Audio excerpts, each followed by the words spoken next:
স্বাধীনতার ৮০তম বর্ষে শক্তিগড় যুবগোষ্ঠীর এই সাংস্কৃতিক অনুষ্ঠানে আমাদের শ্রুতি নাটক মঞ্চস্থ করবার সুযোগ দেওয়ার জন্য আয়োজকদের জানাই অজস্র ধন্যবাদ। আগত সকল সুধী দর্শকবৃন্দকে জানাই সাংস্কৃতিক অভিনন্দন। শুরু করছি আমাদের আজকের নিবেদন মিশরের রাজাদের কাহিনী অবলম্বনে শ্রুতি নাটক জাদুঘর।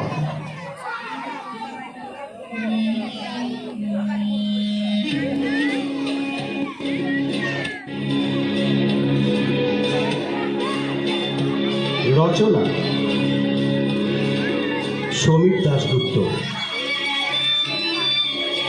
আবহ সঙ্গীত পরিচালনা মিঠুন দত্ত, নির্দেশনা তাপস কুমার চট্টোপাধ্যায়। শুরু করছি নাটক জাদুঘর।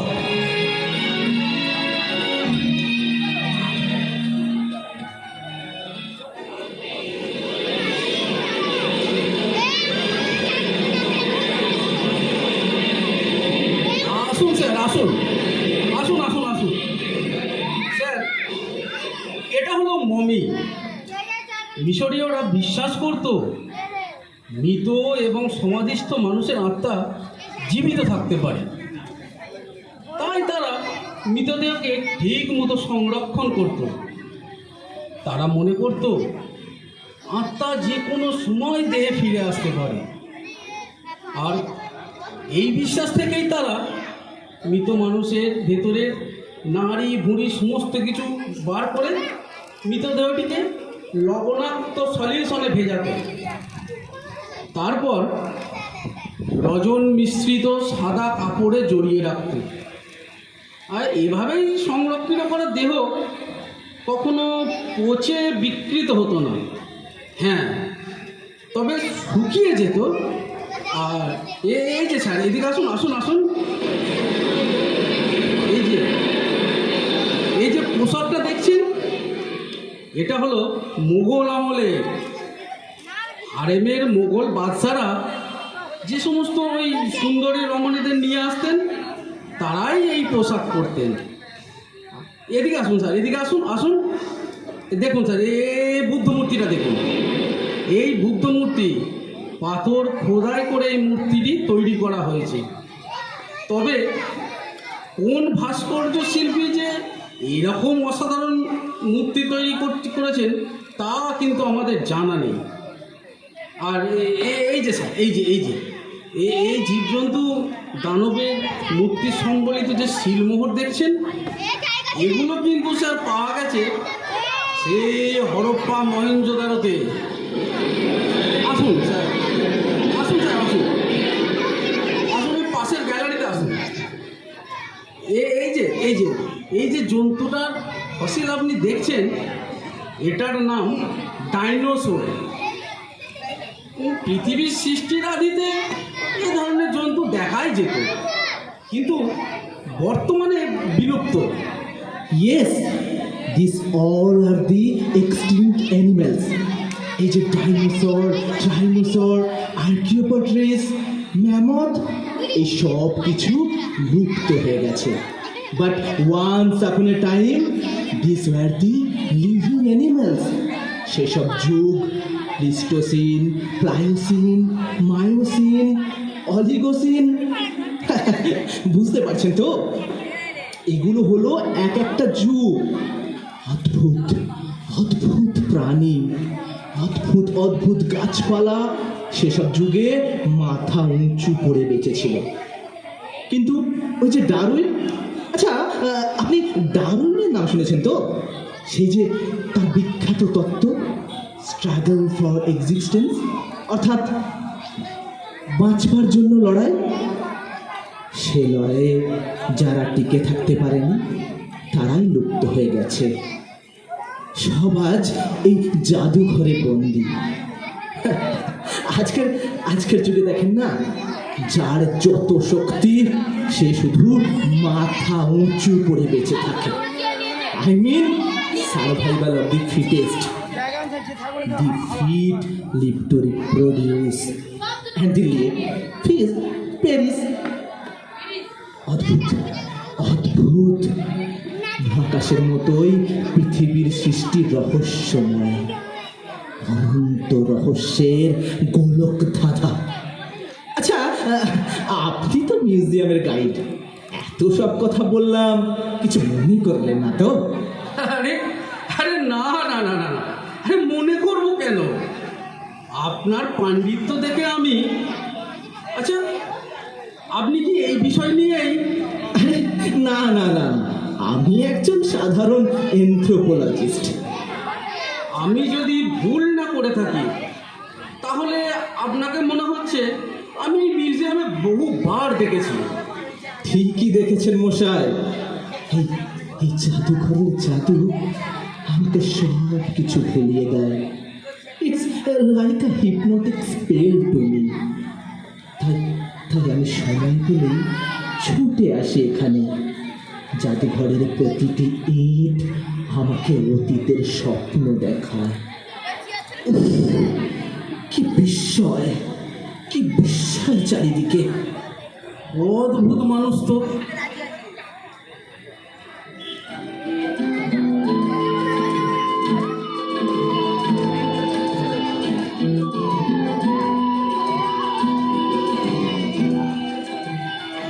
সবাই চলে গেছে, কোনো শব্দ নেই, কোনো ছন্দ নেই। একটা একটা মৃত সাপের মতো নিস্তেজ হয়ে পড়ে আছে জাদুঘরটা। কি কি নির্জনতা! অতীতের স্মৃতি বুকে নিয়ে পুরাতত্ত্বের এই গ্যালারিটা, বাহ, কি চমৎকার ভাস্কর্য! কোন শিল্পীর নিপুণ হাতে যে গড়ে উঠেছিল বুদ্ধদেবের দিব্যকান্তি অবয়ব! চোখ দুটো থেকে অপূর্ব এক জ্যোতি যেন গোটা ঘরটাকে।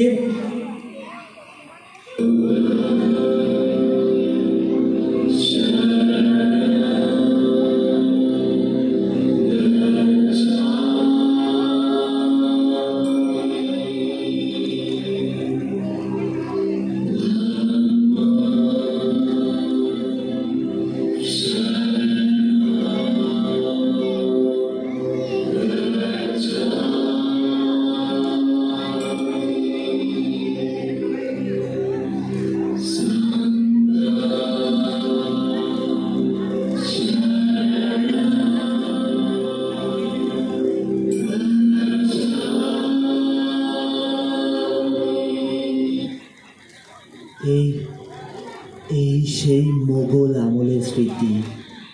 মোগল হারেমের রূপসী বন্দিনীদের শাড়ি, কাচুলি, ঘাগরা। কে বলে হ্যাঁ, ইতিহাস একটা মৃত শরীর নিয়ে বেঁচে থাকে? কে বলে? মমি, এই সেই মমি। তুমি কি জানো, তুমি হাজার হাজার বছর ধরে এই কাঁচের কফিনের মধ্যে বন্দী হয়ে আছো? তুমি কি কখনো ভেবেছিলে কোনোদিন কলকাতার এই জাদুঘরে তুমি শান্তিতে ঘুমিয়ে থাকবে? আচ্ছা, তুমি কি ফারাও? তুমি কি টুটেনখামেন না অ্যামেনটফ? না তুমি ফ্যারাওয়ের বংশধর? না না কোনো অত্যাচারিত লাঞ্ছিত মিশরীয়?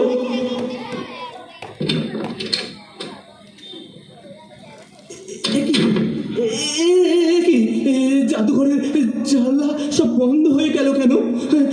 কি দরজাটাও বন্ধ হয়ে গেল?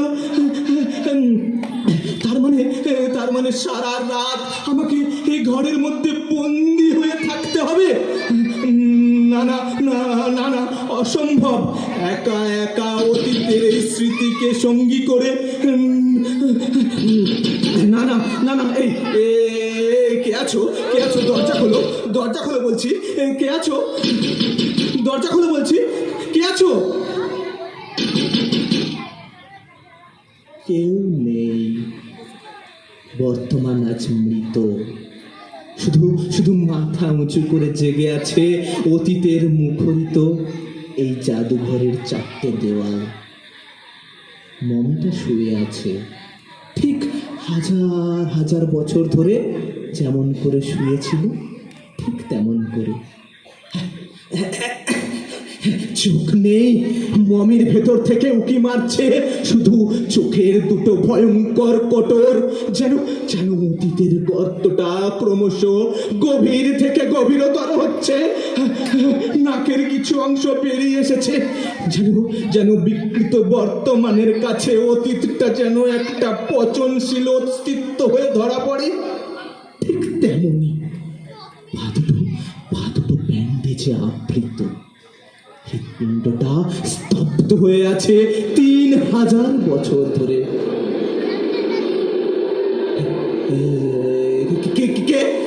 কে ওখানে? কি জানলা দরজা সব বন্ধ, অথচ এরকম হাওয়া আসছে কোত্থেকে? কি ভয়ঙ্কর হাওয়া! সমস্ত ঘরটাকে যেন প্রচন্ড একটা ঘূর্ণিঝড়ে কাঁপছে, সব কাঁপছে। কে আছো? বাঁচাও আমায়! কে আছো? বাঁচাও, বাঁচাও! কি কি মমির কাছের আধারটা ফেটে যাচ্ছে কেন? তবে কি এবার এবার কফিনটা নড়ছে। মমির পা দুটো যেন নড়ে উঠলো, আর পায়ের ব্যান্ডেজগুলো ভয়ঙ্কর ভাবে ফেটে যাচ্ছে। চামড়ায় ঢাকা দুটো বাদামি রঙের নরম পা বেরিয়ে আসছে। পায়ের পাটা দুটো অসাধারণ, যেমন হচ্ছে কোনো এক সুন্দরী রমণীর।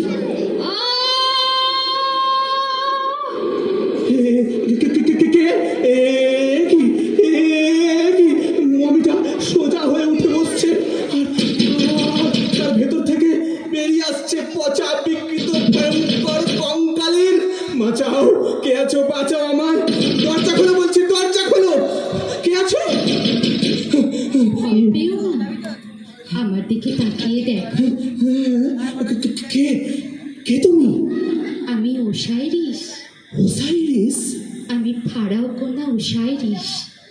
কিন্তু কিন্তু তুমি কোথায়? আমি তো তোমায় কোথাও দেখতে পাচ্ছি না। আমি তোমার কাছেই দাঁড়িয়ে আছি।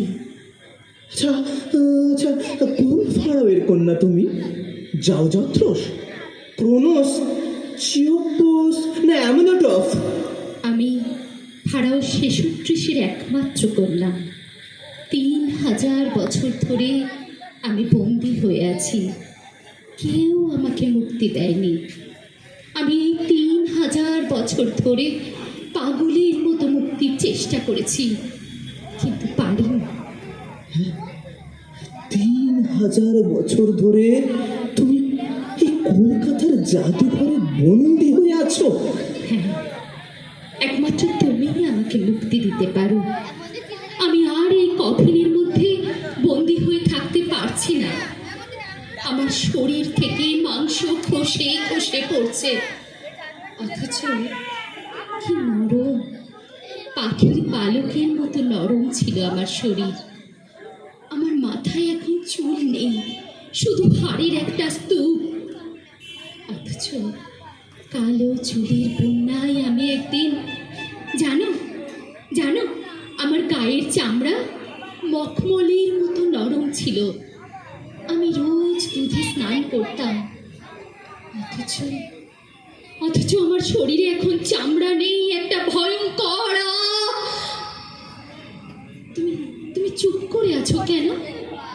তোমার বিশ্বাস হচ্ছে না? না দেখবে, দেখবে আমার রূপ।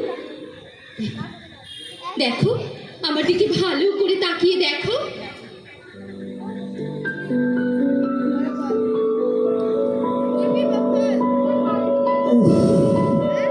অসাধারণ! কি রূপ দেখছি আমি!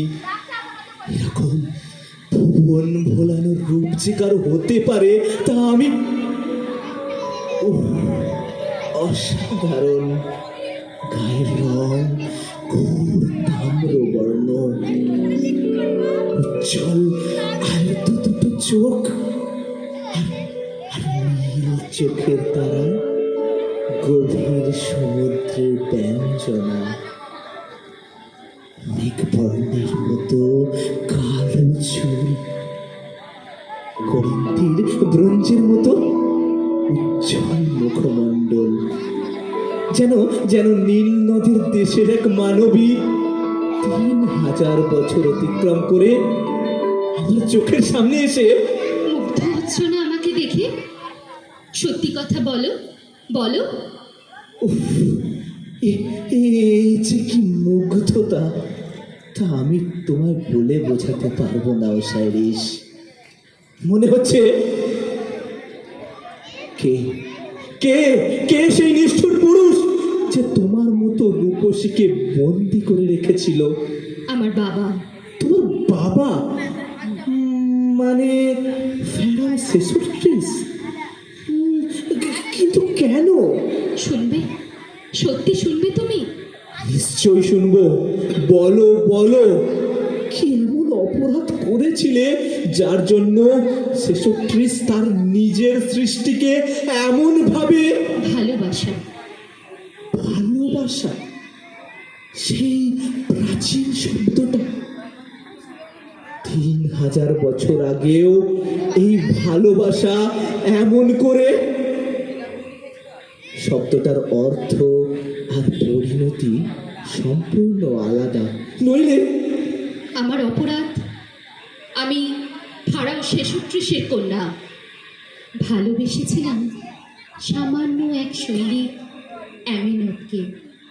কিন্তু এটা তো সত্যি, ভালোবাসার কাছে পর্বত সে তো সমভূমির মতো। ভালোবাসার জোয়ারে আমি তখন মোহনার দিকে ভেসে চলেছি। আমার বাবা ছিলেন ভয়ানক রাগী। আমি জানতাম বাবা যদি আমাদের গোপন ভালোবাসার কথা টের পান তাহলে তাহলে অ্যামেনফকে নিষ্ঠুরভাবে হত্যা করবে। তাই গোপনে দেখা করতাম অ্যামেনফের সঙ্গে। রাত্রে অ্যামেনফ যখন নীল নদের তীরে বসে বাঁশি বাজাতো, আমি ছুটিয়ে যেতাম তার কাছে।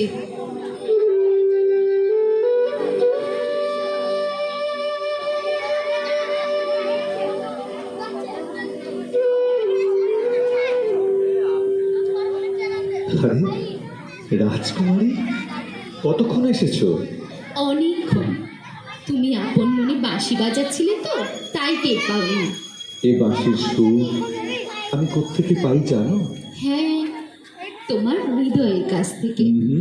তবে তোমার চোখ দুটো যখনই আমার চোখে ভেসে ওঠে, তখনই সুরে সুরে ভরে ওঠে আমার হৃদয়। আর তুমি যখন বাঁশিতে সুর তোলো, তখন আমার মনে হয় আমি বুঝি।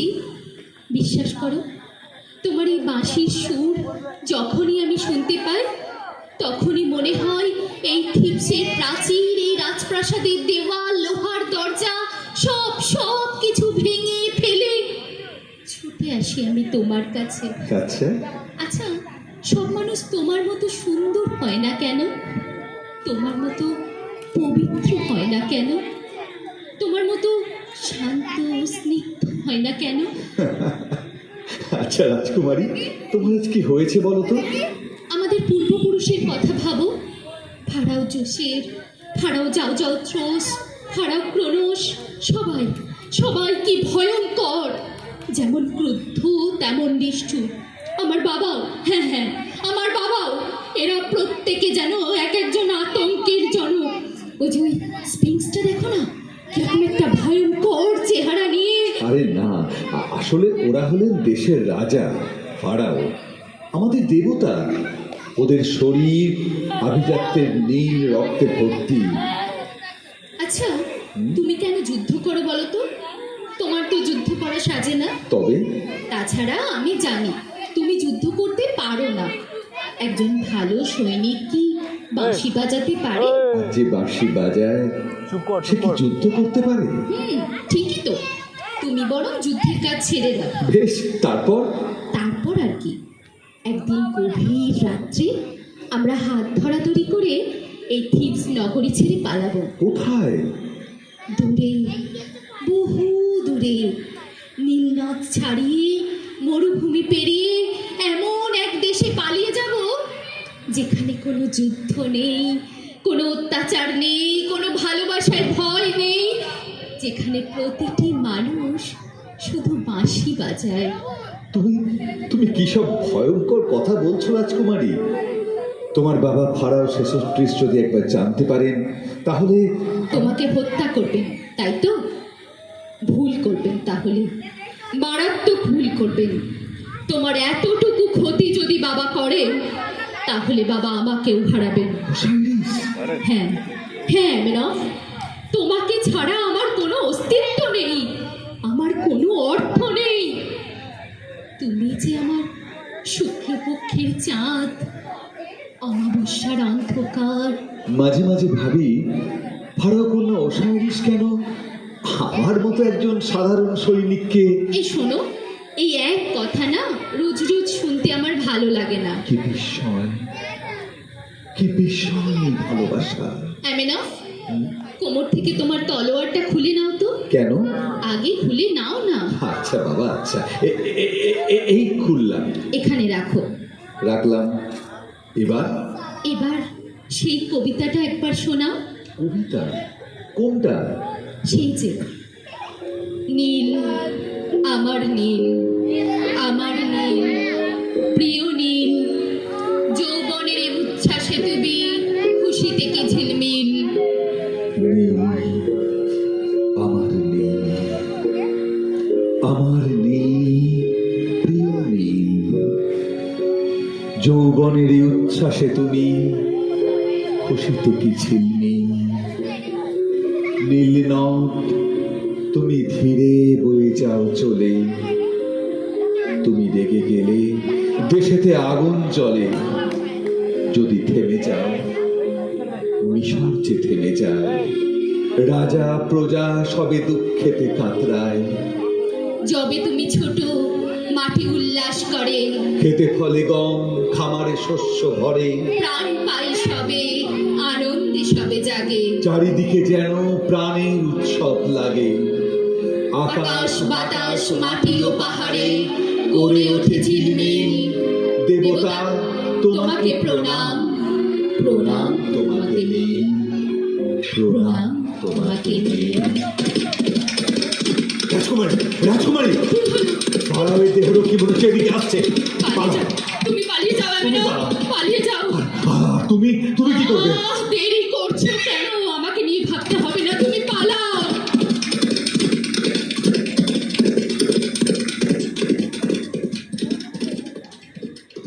আপনি আমায় ডেকেছেন বাবা?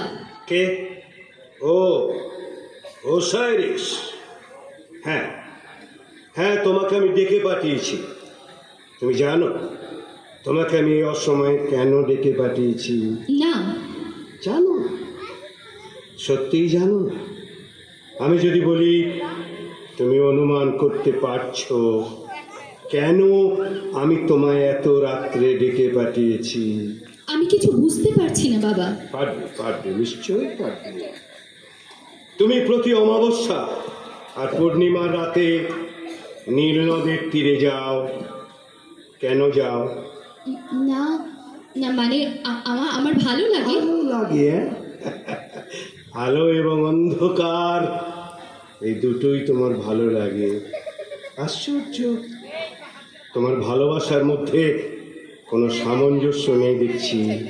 চাঁদের আলোয় নীল নদীর জল মুক্তোর মতো যখন চিকচিক করে তখন মনে হয় পৃথিবীটা কত উজ্জ্বল, কত মমতাময়ী, কত স্নিগ্ধ। আবার অন্ধকার যখন নীল নদ কালো জলের বন্যায় গভীর হয়ে যায় তখন মনে হয় পৃথিবীটা কত রহস্যময়, কত জটিল, কত। প্রতিদিন প্রতিদিন সূর্য ওঠার আগে ফুল তোলার নাম করে কোথায় যাও? প্রতিদিন সন্ধ্যায় দেবী ওসাইরিসকে পুজো দেবার নাম করে কোথায় যাও? কোথায়? ওসাইরিস, ওসাইরিস, তুমি আমার একমাত্র কন্যা। স্বর্গের দেবীর নামে আমি তোমার নাম রেখেছিলাম ওসাইরিস। দেবী ওসাইরিসের আশীর্বাদ ছিল তোমার ওপর। কিন্তু তুমি তুমি না না না, এই মুহূর্তে আমি ক্রুদ্ধ হতে চাই না ওসাইরিস। কিন্তু বাবা, আমি এখনো বুঝতে পারছি না কি আমার অপরাধ। তুমি নিশ্চয়ই তোমার পূর্বপুরুষদের নাম জানো। ফারাও জোসে, ফারাও জাউজুথাস, ফারাও টুটেনখামেন, ফারাও খুফু। তুমি নিশ্চয়ই জানো রাজদণ্ডের মর্যাদা রাখার জন্য, স্বর্গের দেব দেবীর আশীর্বাদ থেকে বঞ্চিত না হবার জন্য তারা কি ভয়ঙ্কর হয়ে উঠতে পারেন। জানি। জানো জানো জানো আমি তাদের বংশধর। স্বর্গের দেবদেবীগণ তাদের আশীর্বাদ পুষ্ট যে রাজদণ্ড আমার হাতে তুলে দিয়েছেন, তার মর্যাদা রক্ষা করার জন্য। আমি জানি ক্রুদ্ধ হলে আপনিও ভয়ঙ্কর হতে পারেন। জানো, সব জেনেও তুমি আমি বিস্মিত হচ্ছি ওসাইরিস। ফারাও কন্যা হয়ে কি করে একজন সৈনিকের সঙ্গে? বাবা, হ্যাঁ, আমি জানতাম তুমি চমকে উঠবে। আমিনফের সঙ্গে তোমার মেলামেশা কতদিনের? অ্যামিনফ? না, ও নামে তো আমি কাউকে চিনি না। চেনো না? হ্যাঁ, আমিনফকে তুমি রাজা ফারায়ের ওপর মুখের উপর মিথ্যে কথা বলছো। তুমি জানো আর যদি তোমার পরিবর্তে অন্য কেউ আমাকে এই কথা বলতো, এই মুহূর্তে তার জিভটা আমি টেনে ছিঁড়ে ফেলতাম। আমি মিথ্যে বলিনি বাবা। ও, তুমি মিথ্যে বলনি। চলে যাও ওর সামনে থেকে, চলে যাও ওসাইরিস। না হলে তোমার বিপদ হতে পারে। চলে যাও। দাঁড়িয়ে আছো কেন? আমার এই হাতের অস্ত্রটা এই মুহূর্তে আর বাবার হাতে তার সন্তান। না না না, চলে যাও ওসাইরিস, চলে যাও। কে? দরজাটা বন্ধ করো। কে আপনি? দরজাটা বন্ধ করো আগে। রাজকুমারী, তুমি এত রাত্রে? আমি স্বপ্ন দেখছি না তো রাজকুমারী। দরজাটা আগে বন্ধ করো। কিন্তু আমি কিছু বুঝতে পারছি না রাজকুমারী। কেনই বা এত রাত্রে ছদ্মবেশে আমার কাছে এসেছো? আর কেনই বা? এছাড়া তোমার কাছে আসবার আর কোনো উপায় ছিল না অ্যামিনফ। কিন্তু কি হয়েছে? কি বলো কি হয়েছে? কি তুমি কাঁদছো কেন? তোমার চোখ মুখ বিবর্ণ, সুন্দর মুখটা এত ভয়ঙ্কর দেখাচ্ছে কেন? আমার ভীষণ ভয় করছে অ্যামিনফ। ভয়? কিসের ভয়? থিবস নগরীর দক্ষ তীরন্দাজ বেঁচে থাকতে তোমার কোনো ভয় নেই রাজকুমারী। সে মানুষই হোক আর কোনো অশরীরই হোক। অ্যামিনফ, আমার বাবা আমাদের গোপন সম্পর্কের সব কথা জানতে পেরেছেন। সে কি? আজই এই গভীর রাত্রেই তোমাকে এই থিবস নগরী ছেড়ে পালাতে হবে। আর তুমি? আমি জানি না আমার অদৃষ্টে কি লেখা আছে, তবে তুমি যদি পালিয়ে যেতে পারো, আমি যদি জানতে পারি যেখানেই তুমি থাকো না কেন তুমি বেঁচে আছো, তাহলে মরেও আমি শান্তি পাবো। না না না না রাজকুমারী, ভালোবাসা আমাকে এতটা স্বার্থপর হতে শেখায়নি। তুমি বোধহয় জানো না, তোমার জন্য আমি নরকে পা রাখতে পারি, আগুনে পুড়তে পারি। তোমার জন্য আমি কি না করতে পারি রাজকুমারী? অ্যামিনফ, আমাদের যেদিন প্রথম দেখা হয়েছিল মনে পড়ে সেই দিনটার কথা? হ্যাঁ, জীবনের এই একটা স্মৃতিই তো বেঁচে আছে রাজকুমারী। সেই দিনই তো প্রথম আমার দেবী দর্শন হয়েছিল। তুমি প্রাসাদের অলিন্দে বসে বাঁশি বাজাচ্ছিলে।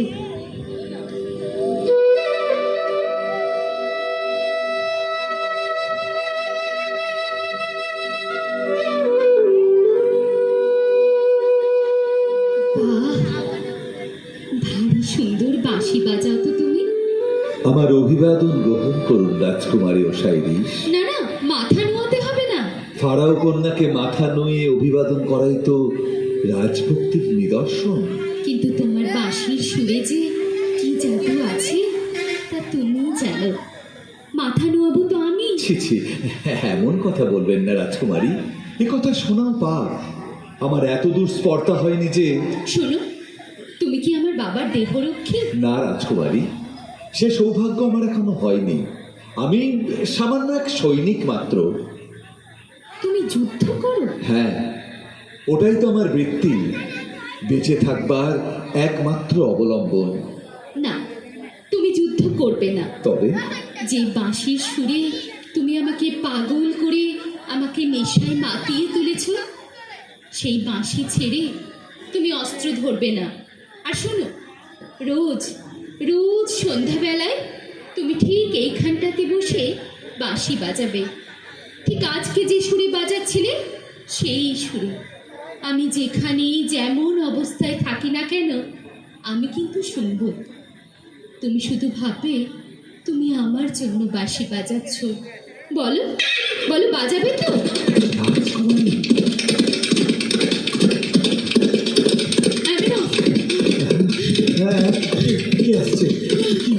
রাজা ফারাও আমাকে খোঁজবার জন্য প্রহরী পাঠিয়েছেন। ওরা পাগলের মতো আমাকে খুঁজছে।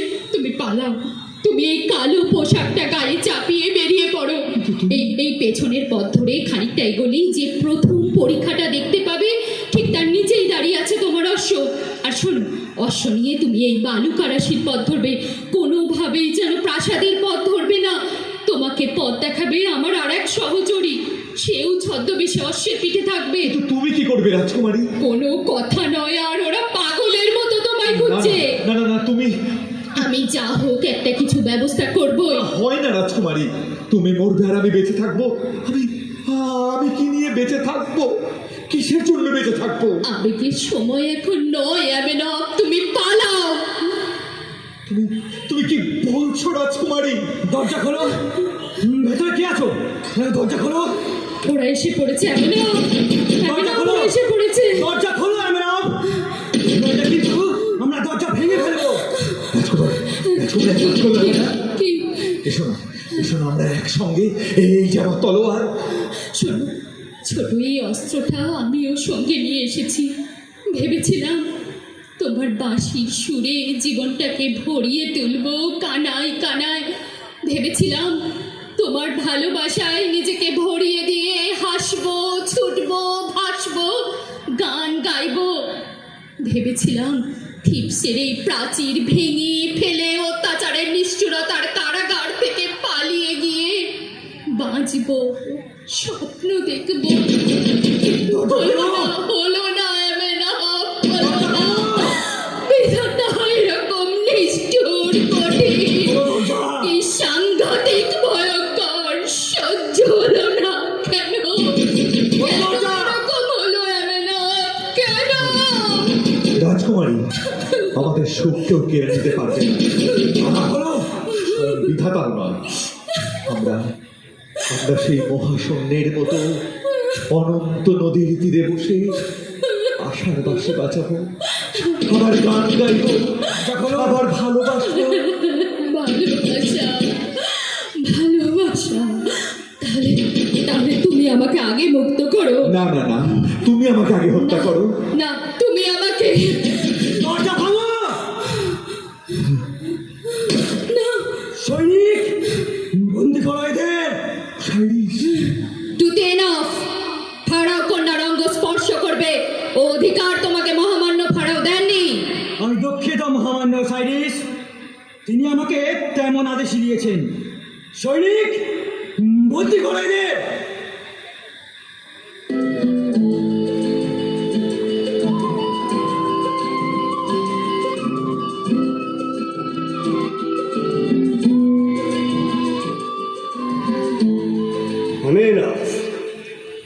আমিনভ, তুমি একজন সাধারণ সৈনিক।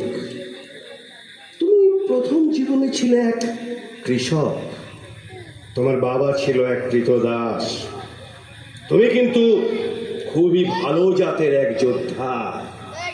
তলোয়ার চালাতে তোমার জুড়ি নেই, দক্ষ অশ্ব চালক, তীরন্দাজ হিসেবেও ভেবেছিলাম তোমাকে এবার কারাপালের পদে নিয়োগ করব, কিন্তু এমন অপরাধ তুমি করেছ যাতে তোমাকে আর বাঁচিয়ে রাখা সম্ভব নয়। কি হলো? মনে হলো তোমার হৃদয়ের মধ্যে যেন একটু মৃদু ভূকম্পন হলো। না মানে আমিনভ আমার সাথে বিশ্বাসঘাতকতা করেছে, আমার রাজদণ্ড কলুষিত করেছে, আমার সঙ্গে প্রতারণা করে পবিত্র দেবী ওসাইরিসকে অসম্মান করেছে। আমি ওকে হত্যা করব, হ্যাঁ, এই মুহূর্তে। বাবা, ওর কলেজেটা বার করে এনে দেবতা ওসাইরিসের উদ্দেশ্যে নিবেদন করা হবে। না, অসম্ভব। আমি বেঁচে থাকতে আপনি আমিনভকে। আমিনভের জন্য তোমার এত দয়ার কারণ কি ওসাইরিস? আমিনভকে আমি ভালোবাসি। স্তব্ধ হও। ভালোবাসা, ভালোবাসা। নীল নদের তীরে দাঁড়িয়ে আকাশের দেবতা হোরাসকে সাক্ষী রেখে আমি আমিনভকে বিয়ে করেছি।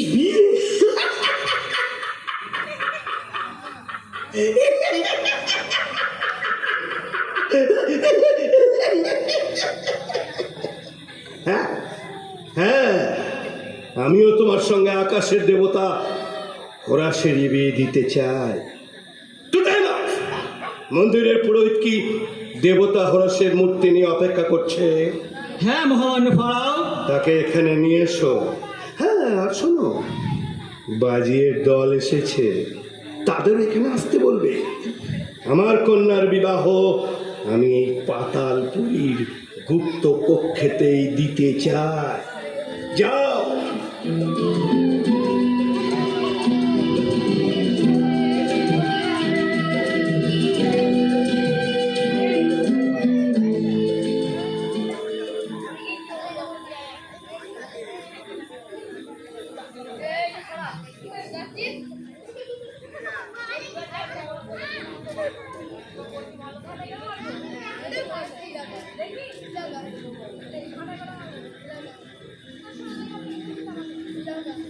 এ তো এক ভয়ঙ্কর ইতিহাস।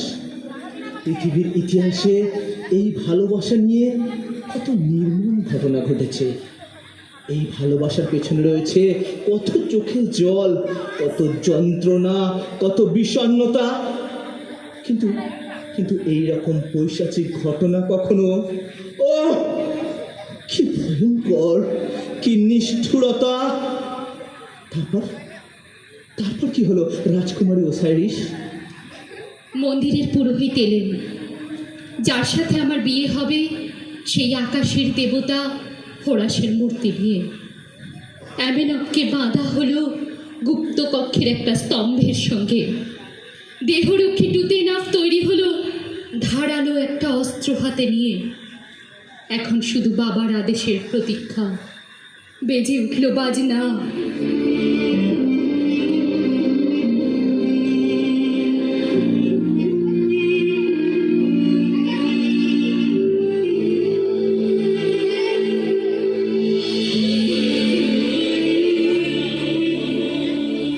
আমিনভ, তোমাকে আমি বিশ্বাস করতাম, কিন্তু তুমি সে বিশ্বাসের মর্যাদা দাওনি।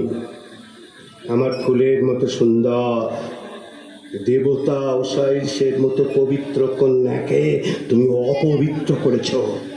ভালোবাসাই তো ঈশ্বর। ভালোবাসার মতো সুন্দর পবিত্র এই পৃথিবীতে স্তব্ধ হও প্রতারক! সামান্য এক কৃতদাসের পুত্র হয়ে তুমি সূর্যের দিকে হাত বাড়িয়েছিলে। সূর্য দেবতা রায়ের আগুনে তোমাকে তো পুড়তেই হবে আমেনাফ। ওর কোনো দোষ নেই বাবা, সব অপরাধ আমার। আমি ওকে প্রথম আমার ভালোবাসা নিবেদন করেছিলাম। একদিন যুদ্ধক্ষেত্র থেকে ফিরে এসে ও প্রাসাদের অলিন্দে বসে বাঁশি বাজাচ্ছিল। কোমর থেকে রক্তাক্ত অস্ত্রটা খুলে নামিয়ে রেখেছিল মাটির উপর। শিরস্ত্রাণ ছিল না ওর মাথায়, গায়ে ছিল না কোনো লোহবর্ণ। আমি আমার প্রাসাদ কক্ষের জানলায় দাঁড়িয়ে না না মহামান্য ফারাও, আপনার কন্যা কোনো অপরাধ করেননি। আপনার কন্যার সৌন্দর্যে মুগ্ধ হয়ে আমি ওকে আমার প্রথম প্রেম নিবেদন করেছিলাম। কি অপূর্ব আপনার সৃষ্টির সৌন্দর্য! কি শান্ত তার চোখের কালো দুটো তারা, নক্ষত্রের মতো সমাহিত, কত স্নিগ্ধ তার মুখমণ্ডল। আমি লোভ সম্বরণ করতে পারিনি মহামান্য ফারাও। আমি যে বাঁশি বাজাতাম সেও আপনার কন্যার। নীলনদের গভীরতার মতোই তোমাদের ভালোবাসা, হ্যাঁ? এও শুনেছি ব্যর্থ প্রেমের মূল্য নাকি অনেক বেশি। শোনো শোনো আমেনাফ, আমি ঠিক করেছি আকাশের দেবতা হোরাসের মূর্তির সঙ্গে আমার কন্যার বিবাহ। না না না, এ অসম্ভব। তার চাইতে আপনি না পারেন আপনার দেহরক্ষীকে বলুন ওর হাতের ওই ধারালো অস্ত্র দিয়ে আমাকে।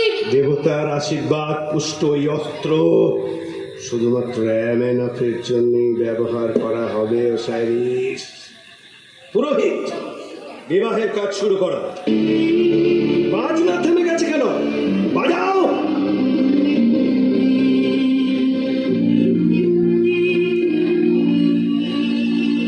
না না না না না না না, আমি কিছুতেই একটা পুতুলকে বিয়ে করতে পারবো না। ওসাইরিস, অসম্ভব।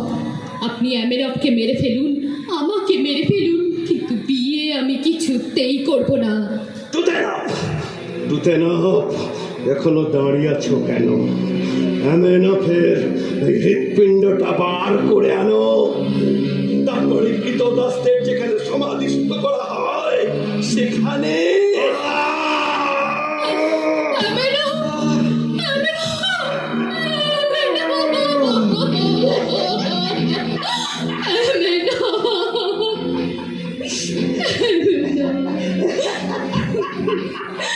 ভালোবেসে তুমি কোনো অপরাধ করনি, আমিও তোমাকে ভালোবেসে কোনো অপরাধ করিনি আমেনা। কিন্তু যে মূল্য তোমাকে দিতে হলো তার জন্য তুমি অপেক্ষা করো আমেনা। আমি আসবো, আমি তোমার কাছে নিশ্চয়ই।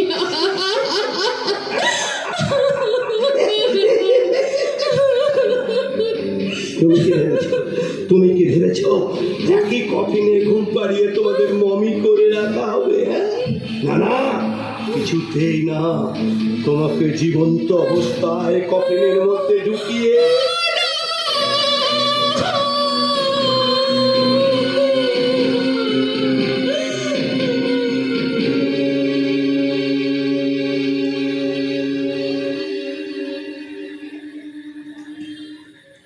সেই দিন থেকে আজ পর্যন্ত আমি এই কফিনের মধ্যে বন্দী হয়ে আছি।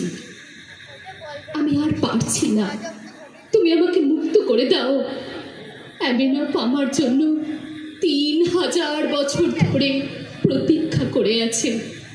আমি জানি এখনো আমেনাফ প্রতি পূর্ণিমায়, প্রতি অমাবস্যায় নীল নদের তীরে বসে বাঁশি বাজায়। আমি তোমাকে মুক্ত করবই ওসাইরিস, কিন্তু কিন্তু কেমন করে আমি তোমাকে মুক্ত করব? আজ অমাবস্যার রাত, তুমি আমার এই কফিনের ডালাটা খুললেই দেখতে পাবে আমার মমিটা। আর ওই মমির বুকের মাঝখানে রয়েছে সেই সূর্য দেবতা হোরাসের ভয়ঙ্কর এক মুখ। মুখটা এমনভাবে আমার শরীরের সঙ্গে ভয়ঙ্করভাবে এঁটে বসে আছে তোমাকে ওই মুখটাকে তুলে ফেলতে হবে, আর ওই মুখটা তুলে ফেললেই আমি মুক্তি পাবো। আমি আমি এখনই ওই হোরাসের ভয়ঙ্কর মুখটা তোমার শরীর থেকে তুলে আনছি। একটু একটু অপেক্ষা করো। তাড়াতাড়ি করো, আমি আর পারছি না।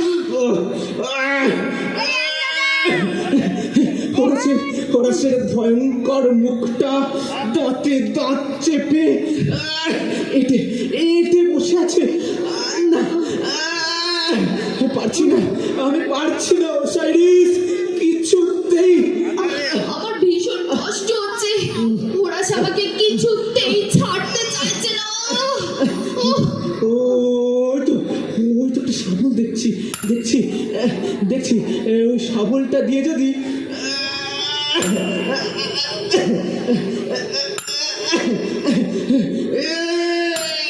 এই তো এই তো পেরেছি পেরেছি, এই তো আলগা হয়ে আসছে, হোরাসের মুখটা আলগা হয়ে আসছে। আর একটু চেষ্টা করলেই ব্যাস। ওসাইরিস, আমি পেরেছি, আমি তোমাকে মুক্ত করতে পেরেছি ওসাইরিস। কোথায় কোথায় কোথায় তুমি ওসাইরিস? কোথায় তুমি? কোথায় ওসাইরিস? সূর্য পূর্ব আকাশে উঠবার আগে আমাকে অ্যামিনবের কাছে পৌঁছতে হবে। আমি চললাম। Osiris, Osiris, Osiris.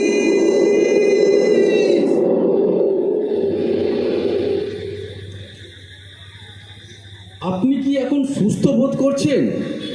আচ্ছা, আমার কি হয়েছিল বলুন তো? কেন, আপনার কি কিছুই মনে নেই? আপনি কি কিছুই বুঝতে পারছেন না? কাল সারা রাত আপনি জাদুঘরের এই ঘরটার মধ্যে আটকে পড়েছিলেন। কই, জানি না তো। ডক্টর সেন বললেন আপনি ঘুমের মধ্যে সেন্সলেস হয়ে গিয়েছিলেন। কিন্তু কেন? হয়তো হয়তো ভয় পেয়েছিলেন, আর তাতেই এমন টেনশন হয়েছিল যে। আচ্ছা, ওই ওই মমিটা আছে? কেন থাকবে না? না না না না, মমিটা নেই। কাল কাল আমি ওসাইরিসকে মুক্তি দিয়েছি। ওসাইরিস মানে? ওই ওই মমিটা কার জানেন? ফেরাও সেসোট্রিসের একমাত্র কন্যা। আপনি আপনি আমায় বিশ্বাস করুন, কাল সারা রাত আমি ওর সঙ্গে কথা বলেছি, ওর যন্ত্রণার কথা শুনেছি। তারপর ওকে আমি, আপনি জানেন ও এখন কোথায়? এখনো নিশ্চয়ই নীল নদের তীরে বসে অ্যামেনফের বাঁশি শুনছে। ওই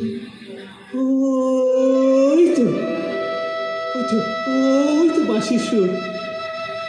আপনি শুনতে পাচ্ছেন না? এত স্পষ্ট। আপনি প্লিজ প্লিজ ডক্টর চ্যাটার্জি, আপনি এত উত্তেজিত হবেন না। কিন্তু সেই মমি, ওসাইরিস, সেসোট্রিস, অ্যামেনফ, ও সব সত্যি নয়, স্বপ্ন স্বপ্ন। আপনি আপনি স্বপ্ন দেখছিলেন। স্বপ্ন? হ্যাঁ হ্যাঁ হ্যাঁ, স্বপ্ন। আপনার বিশ্বাস না হলে আপনি আসুন আসুন, দেখবেন দেখবেন সেই মমিটা কাঁচের আধারের মধ্যে একইভাবে শুয়ে আছে। না না, কিন্তু যে বাঁশিটা বাজছে, বাঁশির সুরটা আপনি শুনতে পাচ্ছেন না? স্বপ্ন, আপনি স্বপ্ন দেখছেন। না না না, স্বপ্ন নয়। ওসাইরিস, সেসোট্রিস, অ্যামেনফ, আমি জানি ওসাইরিস এখন অ্যামেনফের বাঁশি শুনছে। স্বপ্ন নয়।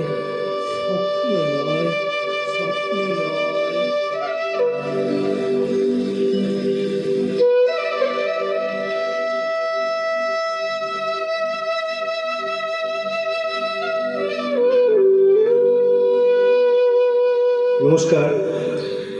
আমাদের জাদুকর নাটক এখানে শেষ হলো।